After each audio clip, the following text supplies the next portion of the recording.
Welcome to Mind Shift Power Podcast, a show for teenagers and the adults who work with them, where we have raw and honest conversations. I'm your host, Fatima Bay, the Mind Shifter. And welcome, everyone. Today we have with us Nicholas Clay. He is an award-winning business owner, Mindfulness Coach at his business name is Being One World, LLC. He leads the Wisdom Project out of Schenectady, which I've participated in, and it's awesome. And he does a lot of volunteer work around the capital region, and he's a great person to know. How are you doing today, Nick? I'm doing well. Thank you for having me. Thank you for being on. Now, tell us about Being One World. What is that about? Yeah, a mindfulness company I created, and the goal is to be the go-to resource for mindfulness. So very much I would see today at its infancy still.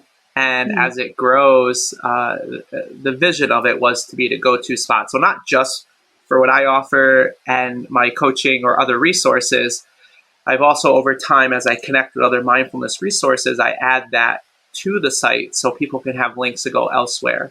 It's more of an advocacy for mindfulness, and of course, myself being a big part of it.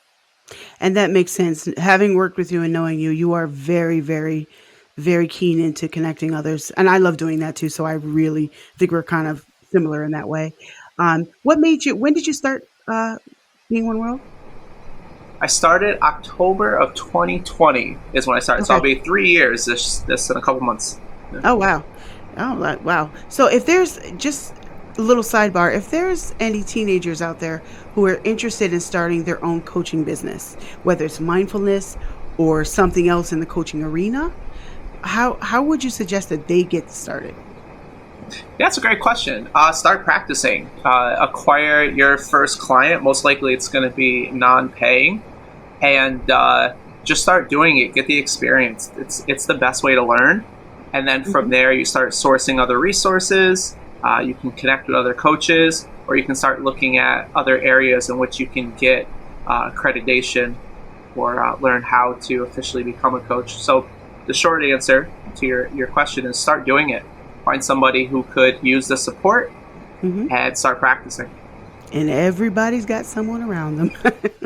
So if you're listening out there, teenagers, what I'm hearing, and correct me if I'm wrong, Nick, it's start practicing around you. Start doing it around you. Just like, if you want to be a designer and you want to sew things for people, start sewing for people around you, and you'll get better as you go along. That's definitely great advice. So the other thing that you do is, let me go back to actually before I ask that question. You say mindfulness. The average teenager may or may not know what that actually means. Hell, the average adult probably doesn't know what that means.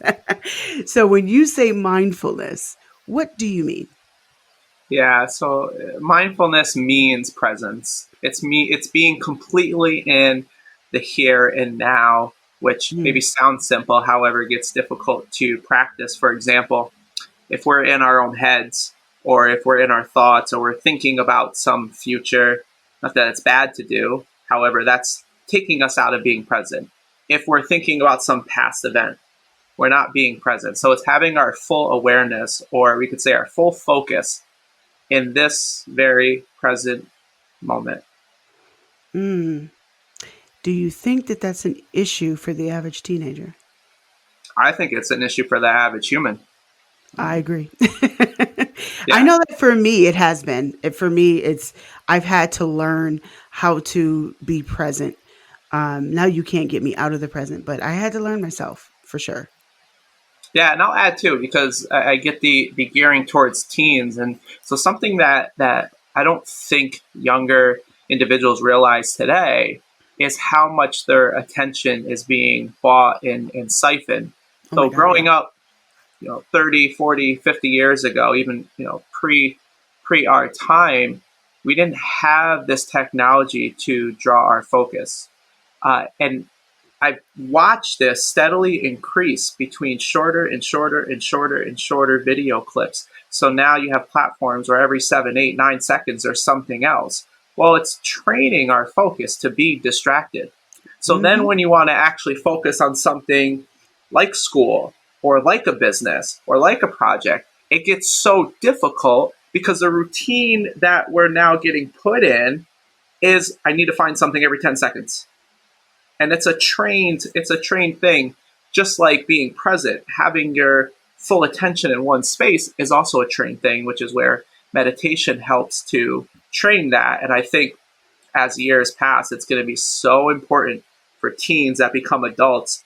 They're going to benefit more from mindfulness practice than any other generation because there's so much focus that's going to be distorted that will need to be restored if they want to ever give their full focus in anything. Wow, you just said a whole lot of things that are true. And you know, for teens who are listening right now, and you want to go to college, that's important. Because if you're gonna, even just your high school grades, you need to concentrate to do your schoolwork. And if you can't concentrate for more than 5 seconds, that's a bad thing. So when it comes to mindfulness, how should a teen solve it who knows that they have a short attention span?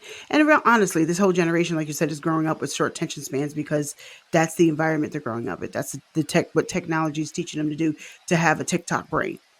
And the TikTok brain is no good because the reason we are sitting on what we're sitting on and we're using cell phones, I could tell you right now, it wasn't a TikTok brain that created those.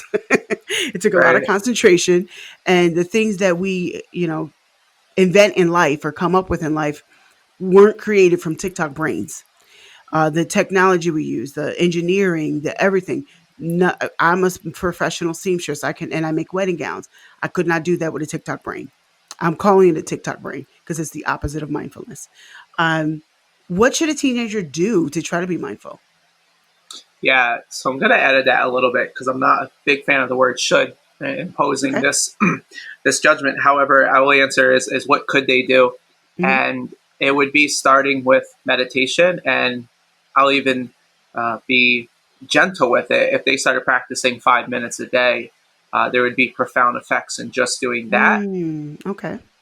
And the momentum comes from when they get that euphoric feelings. And what I mean by that is, if you first start meditation, it's easily to see how it's boring. You can get fidgety. You're just sitting in one place, and that's a Hmm. telltale sign of how difficult it is for someone to get their Hmm. focus. If a teen can't be still for 5 minutes, that's definitely going to be a issue in life, if not already. So starting with 5 minutes, and then realizing the benefits, the calmness, the peacefulness that every human benefits from, so teen or not. And then from there, most people will naturally progress once they see how good it feels. I think you hit on a key point that's not just true in mindfulness, it's true in a lot of things, bit by bit. Like you said, if you start 5 minutes a day, that's excellent advice, I think. Because even if it's just 5 minutes, there's and if a teen wants to meditate, how do they start doing that? Where do they find Yeah, information? now nowadays this is where technology is a beneficial tool because mindfulness has grown so much in popularity. So sourcing out a guided meditation is so easy. You can go on YouTube. I'm sure you can even go on TikTok because there Hmm. are a lot of value on TikTok. I have friends that send me more positive, inspirational Hmm. videos, and there's some amazing people on TikTok that talk about mindfulness. They do a Hmm. great job with it. Um, I'd be certain that you could source guided meditations on mindfulness on YouTube, on TikTok, on Google. So that would be the best way to get started. Most people benefit from guiding at first. I personally practice just pure mindfulness meditation, meaning I just sit here with no sound and I be with myself. And to add some motivation or influence to that, think about in your life or in the world, is your mind dictating or having power over you, or are you having power over your mind? So that's a big difference. Oh, it is a big difference. Can you explain that difference? Yeah, so if your power has mind over you, then generally you're easily offended. You're easily reacting to the world. Uh, I'm sorry. Generally, Could will you have repeat that again? yeah. So you're easily triggered. You're Yes. reacting to the world. You're getting offended easily. You find your emotions is at a state of constant flux. Mm-hmm. You might be mad 1 second, and then you're okay, and then you're sad about this. You're mad at this person. You're doing things in order to make someone else wrong. Like all these other ways in which you're reacting to the world, which doesn't allow you to create a life. You're now reacting to life, as opposed to having power over the mind, being the source consciously of creating your world coming from a balanced, calm place, which also is coming from our higher mind. So it's literally a higher frequency of experience as opposed to reacting is from our lower mind, which is a lower frequency. Quick question: is it higher than weed? I'm asking that because I know there's a teenager out there thinking it. Yeah, so well, the thing with weed is it becomes really important on where your mind's directed Mm-hmm. when using the substance. I mean, there are a lot of negative aspects that have been researched on that, uh, and on top of it, it's like when you're smoking, it's like turning on a fire hose, right? And so you're increasing the pressure, you're increasing the flow of your mind based on where you're going to. So you feel like you're at this high state, uh, which can be great creatively. However, it also can get distorted. So what makes sense to you while on the substance, often if you come back off it may not make a lot of sense at all. Mm. And this is why meditation might be a better idea. Yeah, and to be direct to your question, I don't actually know vibrational wise, so I can't speak to the frequency of using THC, how that's actually affecting the frequency of where conscious is. I don't know that measurement. I mean, Mm-hmm. I can give speculation. Right. I wouldn't be able to answer that question. They are starting to look more at that though, so I'm sure the answer might be out there. Okay. Um, I think having control of all of your brain cells, as I'll simplify and put it that way, is a big deal. Because you still got to come down off that high and deal Yeah. with the world. Well, I'll say this too. I get that this, we're here for teens. Well, it's important to know that in our teen years, the brain is still developing. So one thing that is important to realize is if you're using THC while in your teen years, it has a strong impact of impairing the development of your mind. I don't think we realize when we're teenagers, like especially when we get to like our senior year, we think we're the oldest kid on the block or we're on top of the world until you get to Yeah. the real life.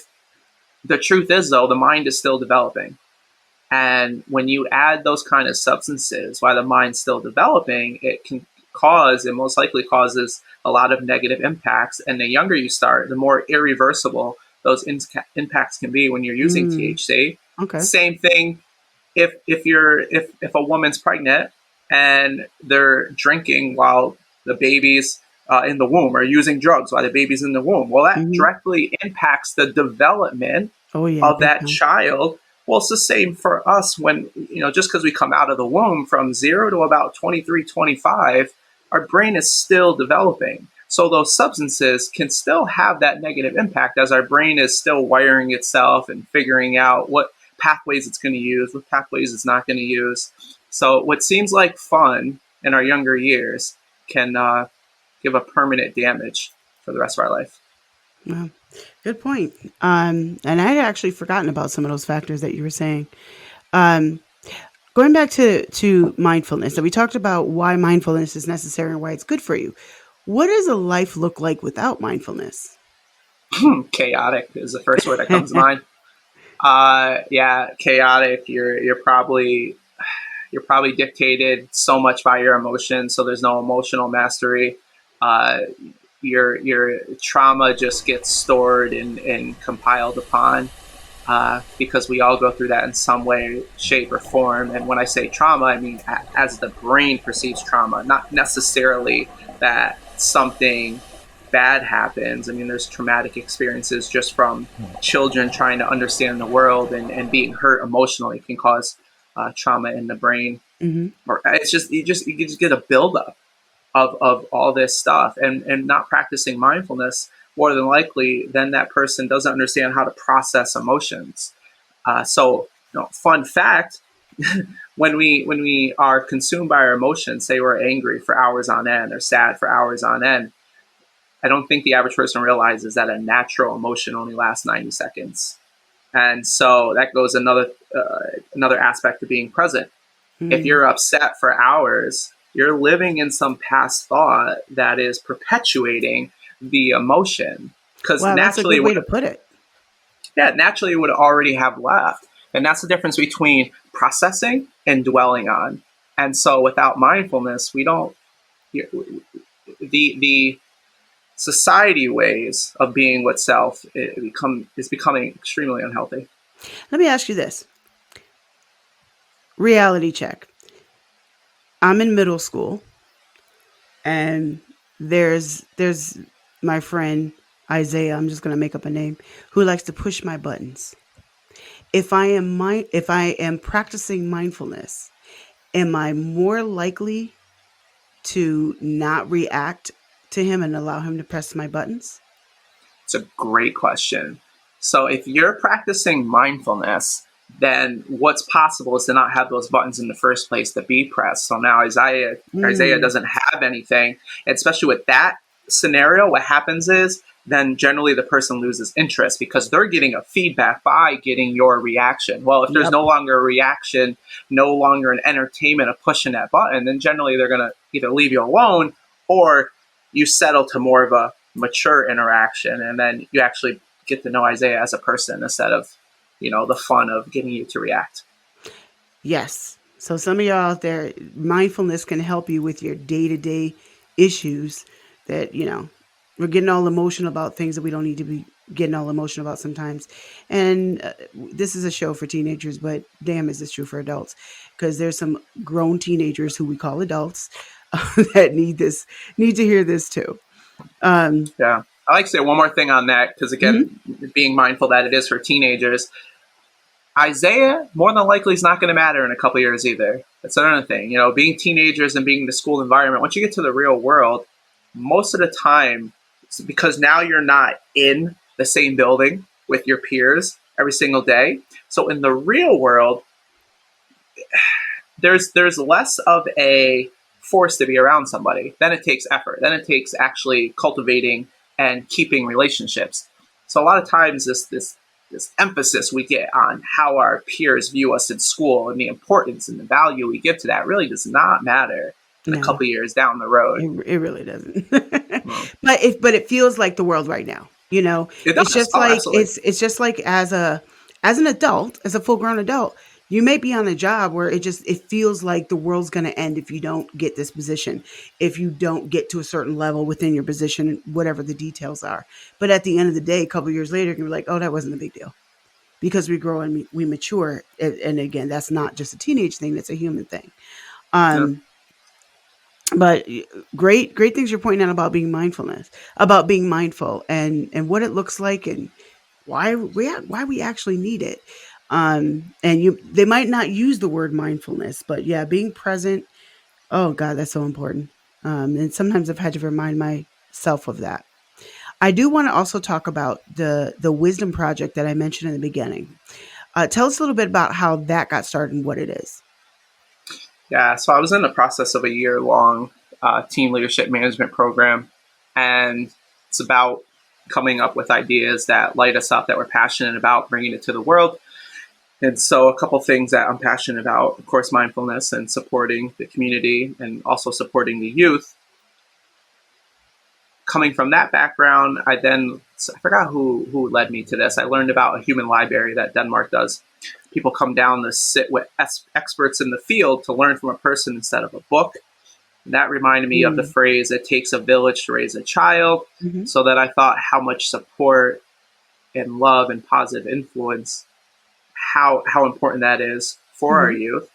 And so that sparked the idea of the Wisdom Sharing Project, was to get individuals that come from similar backgrounds, if not the same background, that have matured through life, have been successful, have done well, have a, for the most part, positive demeanor, to come back in front of the youth to inspire, to support, to show love. Because when we see someone that looks like us or that has come from our background, that has a deeper impact of inspiration of what's possible, what I could be. And so it's getting more and more youth to see that, and ideally just adding more support for our city overall. So what does Wisdom Project do? It takes community leaders, successful business owners, and brings them in front of the children, either via the school, via other facilities that have groups Mm-hmm. of kids, and we just get more of a life conversation where they can expand a little bit outside of the academic that they're always into. And what reactions have you found you're getting from the children of all ages? Yeah, it's been surprisingly well. The kids seem highly receptive of it. I love seeing at the end of every project, there's generally a handful of kids that will come and want to talk to the speakers, which is the premise, is to Mm-hmm. give them that connection, to give them that influence, to be able to touch base with them. They may be inspired by what they do and want to ask more about that profession. Like, how do you get started with coaching? How do you get started with seamstress work that you were talking about? Like, it helps to be connected with someone who's actually doing it. Mm-hmm. So it's been a positive, uh, highly positive for the Okay. most part. And with any group, there's always a handful that, it goes back to attention spans that aren't in the room. However, for the most part, it seems like the majority of the kids are really liking it. And I've heard nothing except positive feedback. Well,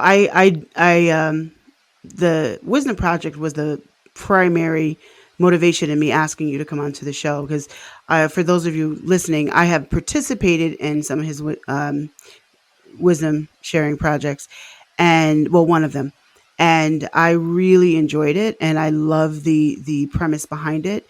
And I did have students that came up and talked to me afterwards, especially when they found out I'm a seamstress. um, just about what it is that what I do, and I just love the idea of planting seeds in our youth. I mean, it's part of why I'm doing this.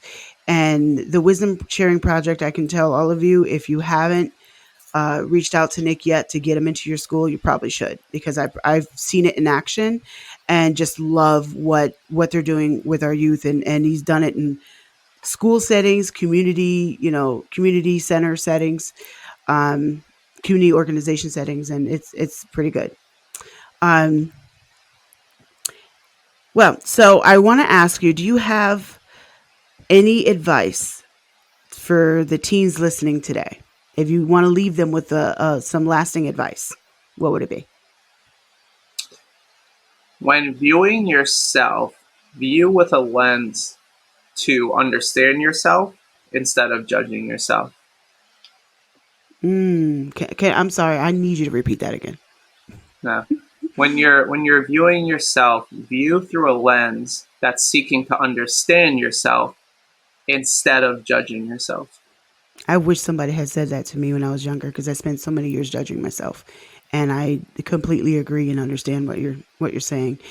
Um, yes, if you're listening, I don't care if you're a teenager or adult, take that advice to heart because it really matters. Yeah. I have one more because I know this is big in teen years and adolescence. There's a lot of pushing of buttons. Uh, so a fun fact about criticism: how we view the world is a projection of ourselves.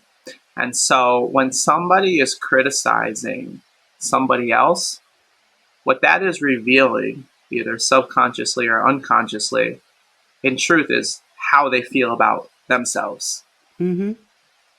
So, Very true. And I want to piggyback off that a little bit.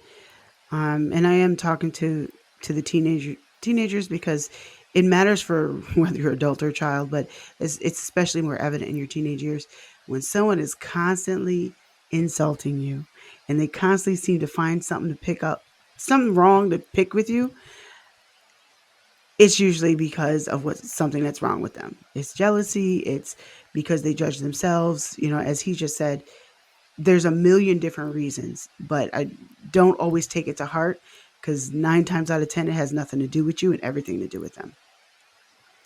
And Nick is shaking his head. You can't hear it, but he is. Well, thank you, Nicholas Clay, for coming on the show today. And for all of you listeners, I want you to know that his information, his website information will be in the episode description on whatever platform you're listening to this podcast. And thank you. Yeah, thank you. It's been a pleasure. Appreciate it. And now for a mind-shifting moment. I hope that you got something out of today's episode. Being mindful, or being conscious of yourself and being present, it really matters for your life. I don't care how old you are. I don't care what kind of life you live. If you make the decision to be present, to be very conscious of yourself and what's going on with you, it is truly easier to deal with your issues. Living inside your head doesn't help you to deal with the issues outside of your head.